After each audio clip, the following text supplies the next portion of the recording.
what are the ideas for the week 2? What can you cook? So remember, if you are doing intermittent fasting, if you want to lose the weight, if you want to improve your metabolic rate, which basically means you become a hybrid car, you don't depend on carbohydrates. You can go without meals for 5-6 hours and sustain the levels of your energy. This is becoming metabolic machine. For this reason, you need to teach your body how to become the hybrid car, how to switch in between using the carbs as a fuel and using the fat as a fuel. And this is done by lowering the carbohydrates. This is not a ketogenic diet, because ketogenic diet is much more stricter, but we are lowering the amount of carbohydrates. And especially if you are doing a keto, if you are doing the intermittent fasting, you know the rule. And the rule is you never break the fast with carbohydrates. You always break the fast with protein and fat. Then you wait for 30 minutes and then you can have some additional meal with carbohydrates. So as you remember from the week 1, from the first video, I'm sharing with you pictures from my mobile phone, and I am showing you where I go wrong and how you can avoid it, and how to calculate the protein, fat, and vegetable for your own needs. So in the first video, I'll just remind you, I told you that you need 1 gram of protein for every kilo of your body weight. Yes. So if you have 60 kilos, you need 60 grams of protein. With fat, if you want to lose weight, obviously you need to even decrease the amount of fat. So let's say that a maximum would be 20 grams of fat per day. If you are on a ketogenic diet, obviously it's only eating fat, but that's not what we are doing here.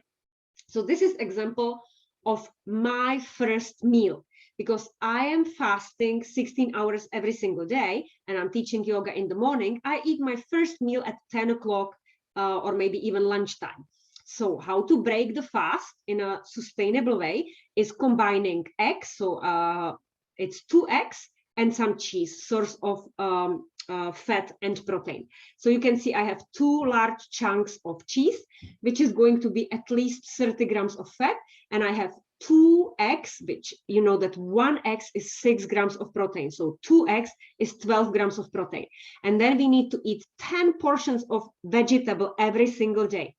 Portion is handful. So if we look at this plate, I would have maybe 2 handfuls of carrots and 2 or maybe even 3 handfuls. I will not be so generous. So 2 handfuls of carrots and 2 handfuls of broccoli. So this is a perfect combination: fat, fiber, and protein. Yes. Let's go to the next picture.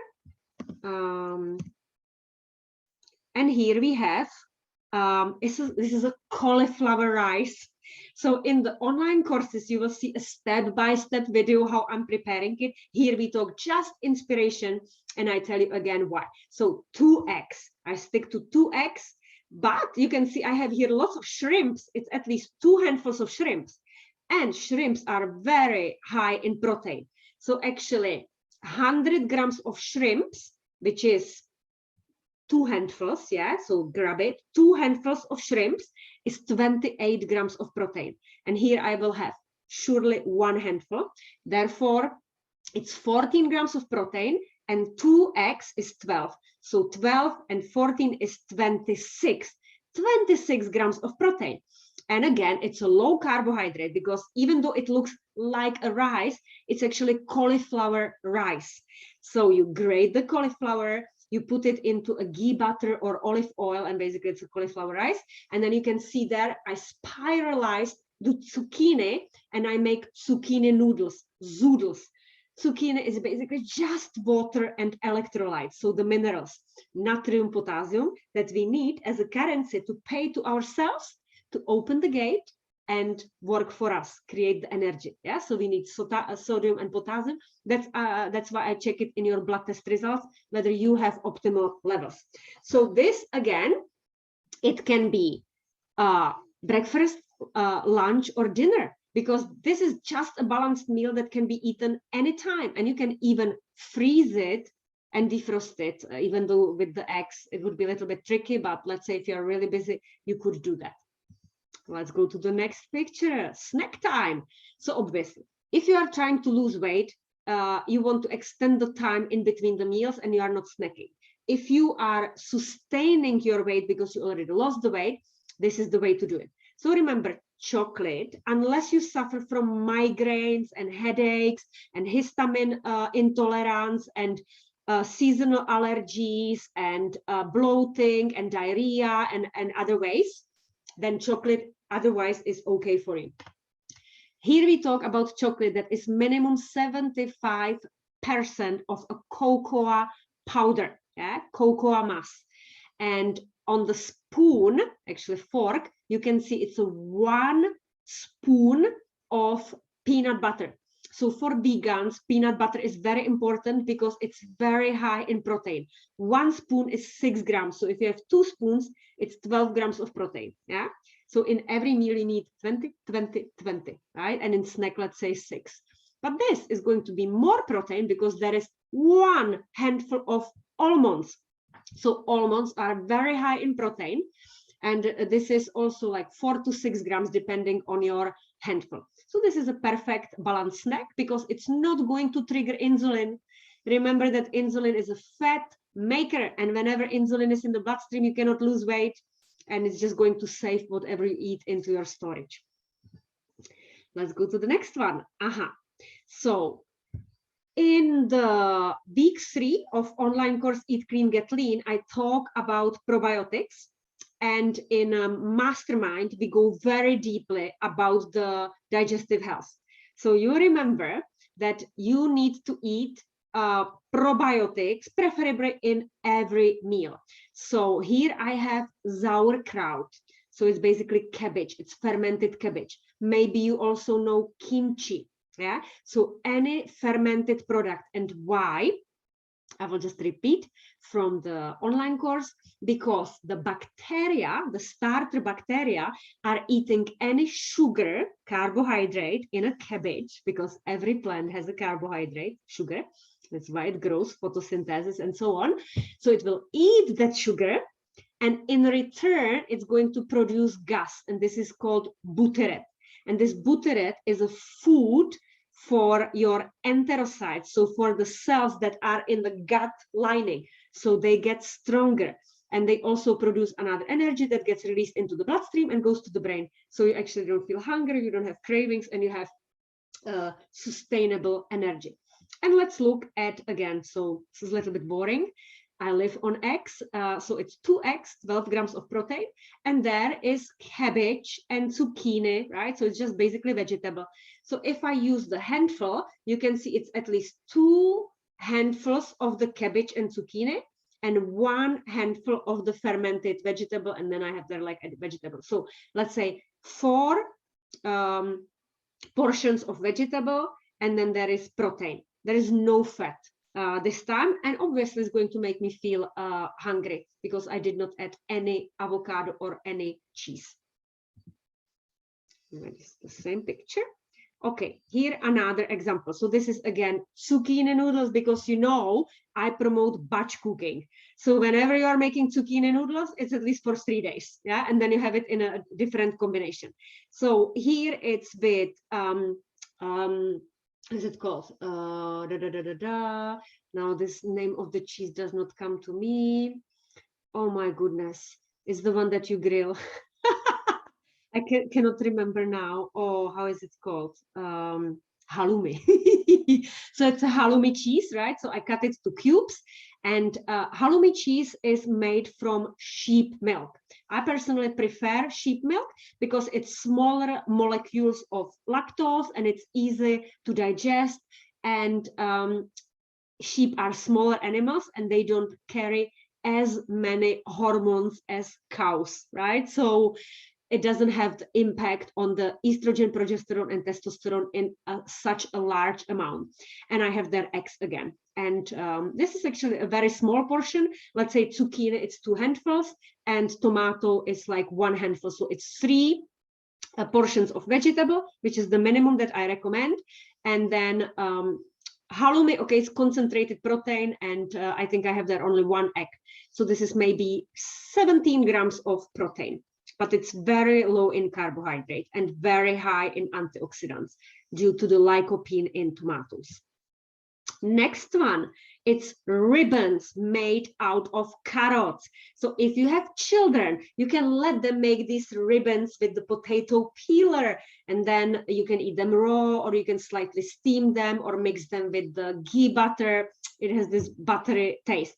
And you can also see there sprouted mung beans. So if you had the session with me when we go shopping together, I pointed out in the shop everything that you should buy and why. And I surely pointed out to you also the mung beans in Alnatura and how to sprout them. So you sprout them within 2 days. And what happens when the sprouting is happening is that it creates digestive enzymes. And if you remember from the course, digestive enzymes, it's like scissors. They are chopping food into small single molecules, and you can easily digest it. So for example, if you suffer from bloating, if you are very stressed, very often when you are under stress, you cannot digest any food. So it's undigested going into the large intestine, and the bad bacteria are going to feed on it. But if you add digestive enzymes in a form of meal into your main dish, it's going to help you to break down the food. Isn't it amazing? But obviously you can even purchase through me the natural digestive enzymes from Lambert's. And here I also have parsley. Parsley is a superfood. First of all, it's very alkaline. So you know that when you are eating protein, amino acids, it's acidic. So we always need to keep the acid alkaline base. That's why anytime you are eating protein, you are adding at least 3 portions of vegetable, because vegetable is always alkalizing. I have here leek. It's the green part of the leek. And there are under it 2 eggs again, right? It's like very boring. So it's very colorful, eating the rainbow, and it's very alkalizing. So it's fiber, fat, and protein. Fat is probably only in the form of ghee butter or oil, because I don't see there any avocado or cheese. Yeah, this is a baking time.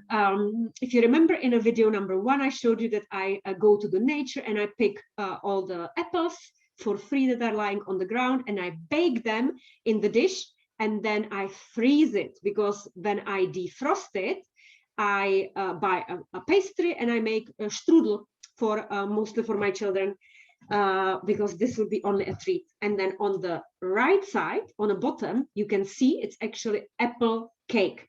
So it's like grated apples mixed with almond flour and eggs. So it's very high in protein, and that's what I eat for me. So again, remember 80-20 rule. 80% of your time you eat everything that is very super healthy, nutritious, delicious, and then you have 20% when you treat yourself with some cake. So it looks like this when I bake it. Okay, here is again a preparation of protein, fat, because when you have minced meat and you open it, or actually when you look at the packaging, sometimes it says 5% of fat, 15 or 20. I personally buy 15 or 20% of fat, because we want some saturated fat. Saturated fat, it's the rigid fat, but we also need it in every single cell of our body, and it's a steroid. So it's for all steroid hormones: vitamin D, estrogen, progesterone, testosterone, and the transporters like DHA. Pomito is basically just tomato pieces. And sometimes people ask me, but is it not better to buy fresh tomatoes? Well, no, because if they are in season, then yes, everything that is in a season, buy it. But let's say that we are in winter and there are no ripe tomatoes. So therefore, this is better option for you. And anyway, you are going to cook it. And the research showed that lycopene gets activated only in a cook form. So for example, for men, lycopene is an antioxidant that is very important, because it's against the prostate cancer, right? So in this form is the best. And this is like a bolognese. So this is a preparation for a bolognese. So I would mix obviously lots of vegetable.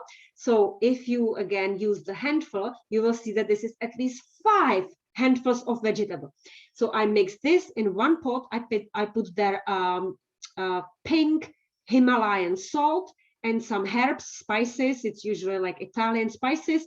Boil it for 20 minutes, and then I can freeze it. When it comes to it, bolognese, you can freeze.